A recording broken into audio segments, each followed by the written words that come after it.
জালাবেড়ির বাসিন্দা আজিজুল লস্কর নামের এক যুবক ঘুমোতে ঘুমোতে অনুভব করেন তাকে কিছু একটা কামড় দিয়েছে। চোখ খুলতেই চক্ষু চড়গাছ দেখেন তার পাশে বিছানাতেই রয়েছে একটি কালাত সাপ। তবে বুদ্ধিমত্তার পরিচয় দিয়ে একটুও বিলম্ব না করে তিনি তড়িঘড়ি করে চলে যান হাসপাতালে। বর্তমানে ক্যানিং মহকুমা হাসপাতালে চিকিৎসাধীন রয়েছেন তিনি। ঘুমন্ত অবস্থায় সাপের কামড়, বর্তমানে ক্যানিং মহকুমা হাসপাতালে চিকিৎসাধীন যুবক। দক্ষিণ 24 পরগনার কুলতলি জালাবেড়িয়ার বাসিন্দা আজিজুল লস্কর রাত্রে ঘুমাচ্ছিলেন।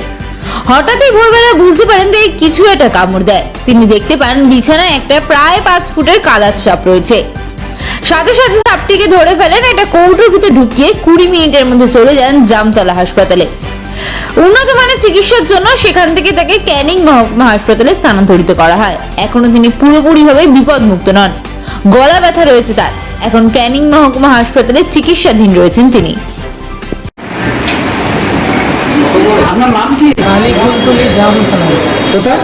কুলতলি জালাবেড়িয়া অঞ্চলে 1 নম্বর গ্রাম পঞ্চায়েতের অধীনে 4 আচ্ছা, আপনাকে কখন কামড়ালো এটা? আজকের ভোর 4টে বাজতে 5 মিনিট বাকি আছে শেষ। কোথায় কামড়েছে? বাড়িতে বিছানার মধ্যে শুয়েছিলাম। শরীরে কোথায় কামড়েছে? শরীরে ডান হাতের কোনোই তো। আচ্ছা, এখন কি হচ্ছে ওখানটা? এখন জ্বালা জ্বালা মতো করছে। জ্বালা জ্বালা মতো হচ্ছে। আচ্ছা, আর আর কোনো অসুবিধা? হ্যাঁ, গলায় তো প্রচণ্ড ব্যথা হয়েছে, ঘুম মারতে পারছি না।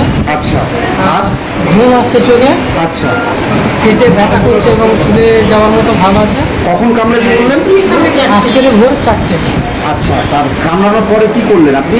কামড়ানোর পরে তড়িঘড়ি করে আমরা সাপটা কোনো রকম বের করে দিয়ে ধরলাম। হ্যাঁ ধরে কৌটোর মধ্যে ভরে নিয়ে হ্যাঁ 20 মিনিটের মধ্যে আমরা হসপিটালে জামতলা হাসপাতাল, হাসপাতালে আসি। আচ্ছা, তারপরে? ওখান থেকে ডাক্তার চিকিৎসা করে, চিকিৎসার একটু অবনতি হচ্ছে দেখে ক্যানিং মহকুমা হাসপাতালে পাঠানো হয়েছে। বেশ, এখন এখন কি গলা ব্যথাটা একটু কমেছে? প্রচণ্ড গলায় ব্যথা হচ্ছে আর চোখ মুড়ে আসছে। ঠিক আছে, আপনার ঠিক হয়ে যাবে। কি নাম কি আপনার? ঠিক হয়ে যাবে। আজিজুল লস্কর। বিছানাতেই কামড়েছে? হ্যাঁ, বিছানায় কি